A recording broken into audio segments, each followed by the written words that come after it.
Buenos dias, buenos tardes mga amigos, mga amigas, sa aking mga kumpanyeros at kumpanyeras. Magandang araw po sa inyong lahat. Ako po ang inyong lingkod, si Atty. Rene Bueno. Ngayon po ay may ibabahagi ako sa inyong isang napakasariwa at bagong-bago pa na balita. Ito po ay tungkol kay Manong Chavit Singson, si dating Governor Chavit Singson ng Ilocos, no? Ay dahil kaninang hapon ay bigla pong may kumatok sa gate nila, no? At akala niya siguro grab food, no, o kaya delivery boy ng pagkain ng Shopee rider, no. Pero laking gulat ni Manong Chavit na ito pala ay isang regalo. Hindi po galing sa isang kaibigan, kundi galing po sa Regional Trial Court, warrant of arrest. May mga pulis na kumatok sa kanya mula sa Quezon City Police District Station 12, tumapat sa bahay niya, no, at iniabot nga yung regalo, isang warrant of arrest na bagong-bago, sariwan-sariwa, galing pa sa Bigan City Regional Trial Court. At ang kaso po, hindi tungkol sa mga leon niya sa Baluarte, kundi isang cyber libel case. Medyo malungkot ang nangyari kay Manong Chavit kanina, no? At hapon baka mamaya nagsisesta pa siya noon. Tapos may dumating na warrant, no? Okay, pero para mas maintindihan po natin kung bakit na-sheriff ito si Manong Chavit ngayong araw, ngayong hapon. Himayin po natin ang batas at jurisprudence, yung mga nakaraang desisyon ng Korte Suprema sa paraang mas madaling madigest kaysa sa mapait na mainit na kape. Ayan. Okay, so ano ba yung batas tungkol dito sa cyber libel o libel? So ngayon, papasok na naman tayo dito sa Cybercrime Prevention Act of 2012 o yung tawagin natin ay Republic Act 10175. Alam niyo po, madalas natin pag-usapan to at na-explain na ng mga nakaraang buwan at taon. Pero ngayon ay uulitin natin for the benefit of those new subscribers at mga bagong viewers natin dito sa ating YouTube channel. So, ano ba yung libel? Okay. So, ang libel po o paninirang puri ay ang pagbibintang sa isang tao ng isang krimen. No? Hindi lang basta krimen, pati yung bisyo niya o yung masamang ugali na nakasira sa kanyang reputasyon. Okay? So, pero dahil high-tech na tayo ngayon, no, pumasok yung Republic Act number 10175, yung Cybercrime Prevention Act of 2012.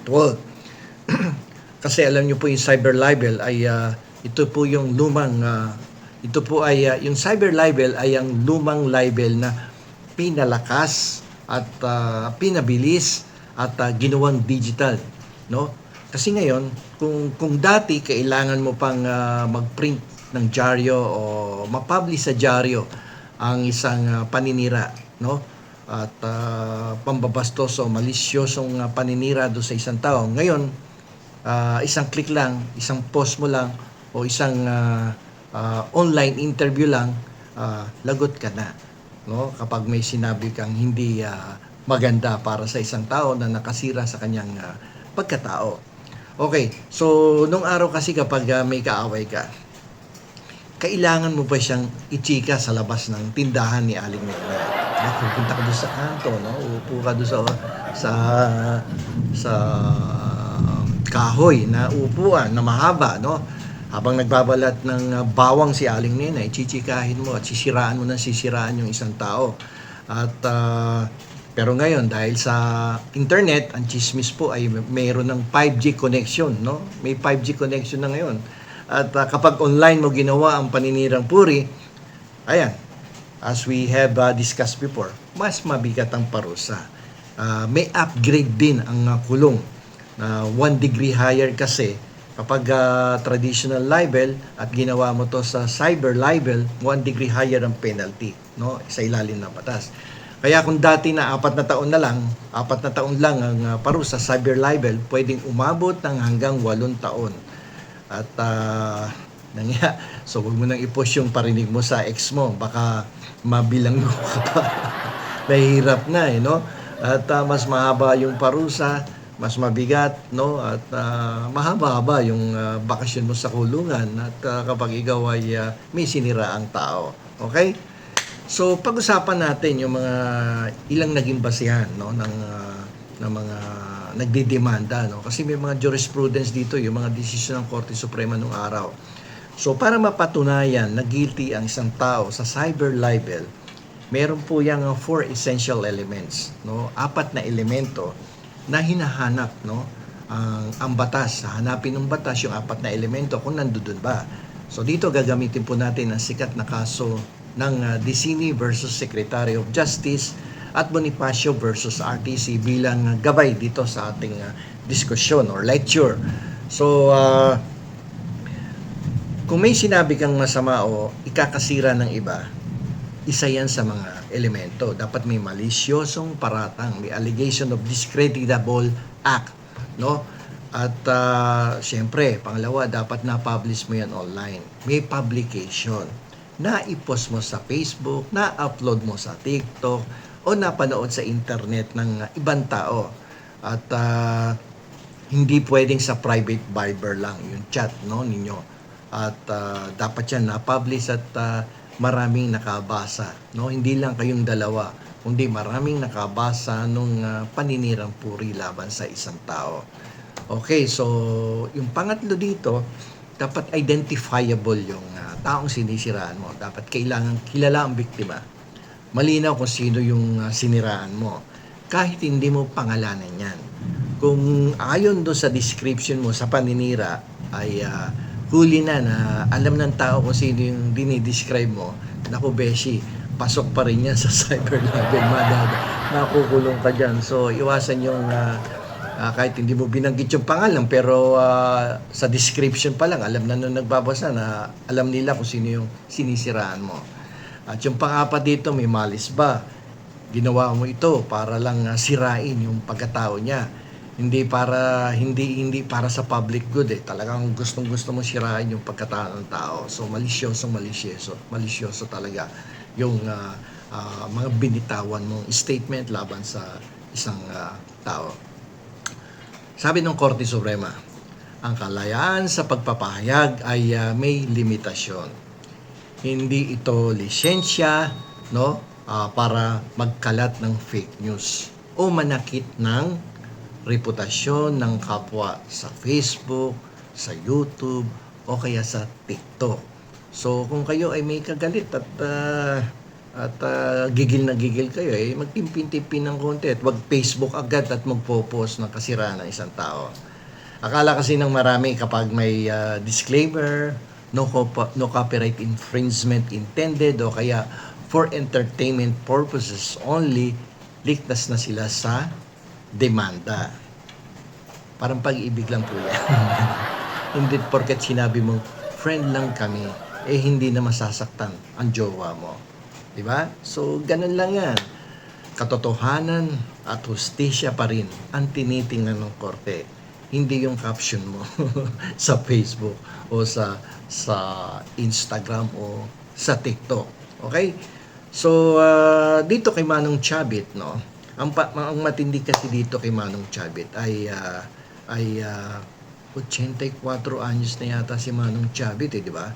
At talagang may edad na, medyo mahina na nga maglakad to Ika-ika na nga si Manong Chabit no? Pag nakikita natin sa telebisyon, no? Kapag nag-iikot dun sa kanyang asyenda na maraming leon at may mga malalaking ahas, no? So hirap na din yung matanda, no? Pero alam nyo, kilala yan bilang astig, no? May hawak na dambuhalang tiger, no? At madalas nating makita sa mga malalaking laban ni Manny Pacquiao yan dati, no? Palagi ay nakaalalay nung araw kay Manny Pacquiao pag may mga laban si Manny Pacquiao sa ibang bansa. Pero pagdating sa batas, walang senior citizen discount, no? Sa pag-issue ng warrant of arrest. So lahat pantay-pantay, no? Kay senior citizen ka, kay bata ka, teenager ka pa, wala yan, no? Pantay ang tingin ng batas sa lahat ng tao. Yung warrant naman galing kay Judge Marie Jean Cecil Umali ng RTC Branch 21 sa Vigan, no, sa Ilocos.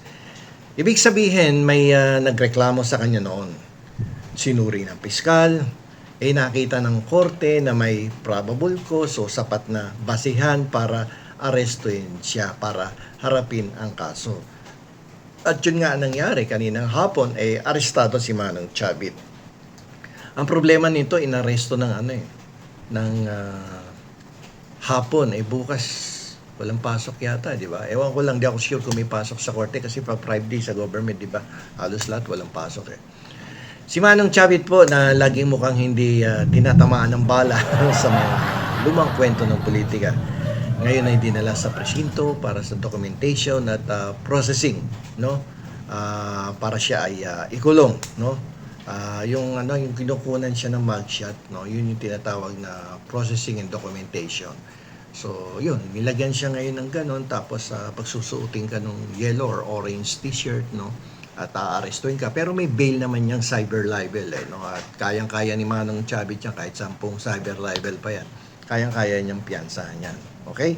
At at any rate, no, ano yung aral natin dito sa kwento na to? Ano po yung matututunan natin, no, sa pagkaka-aresto dito kay Manong Chavit na dating gobernador, nag-congressman yan, nag-mayor yan, no, sa kanilang probinsya doon sa Bigan, no. Alam nyo po, ang dila po ay parang keyboard yan. Kapag hindi mo prineno yung dila mo, pwedeng maging susi yan sa rehas, no. Diretso ka sa rehas. Kung si Chavit Singson nga na dating gobernador at malalapit siya sa mga naging presidente ng araw, no, mayaman, makapangyarihan, no, maraming pera yan at may sariling zoo pa nga yan doon sa Ilocos, no, ay pwedeng arestuhin ng mga polis dahil sa cyber libel. Gaano pa kaya ang isang ordinaryong tao na mahilig mag-comment ng kaya ka iniwan ng asawa mo kasi bla bla bla, yung mga paninirang ganyan, no? Kung si Chavit Singson nga, no, makapangyarihan yan, napakayaman na tao, malalapit sa mga big time ng politiko. Pero ayun, arestado. So, para sa ating mga mahilig marites, no, bago kayo mag-type at mag-share, no, tandaan ang gintong panuntunan ng internet. Think before you click. Kung hindi sigurado, i-chika mo na lang, no, sa salamin para walang problema. At dahil mahirap na po na na-share mo na i-share yung mga gusto mong i-chika tungkol sa isang tao, pagkatapos mali-mali pala at nakasira ka ng puri, no, nakasakit ka ng damdamin ng tao, ay iwas-iwasan natin yan. Lalo na yung pagpapalaganap ng fake news, no, sasabihin mo na itong tao na to, ganito yan, ganyan, no, puro paninira. Mahirap yun. So, ingat-ingat din, no, pag may time. No? At huwag basta-basta magsasalita ng hindi maganda tungkol sa isang tao. Sapagkat medyo pag may katabilan yung dila ninyo, no, yung mga marites dyan, ay yung dila na yan. Sabi ko nga kanina, magsisilbing susi para sa rehas na tutulugan nyo.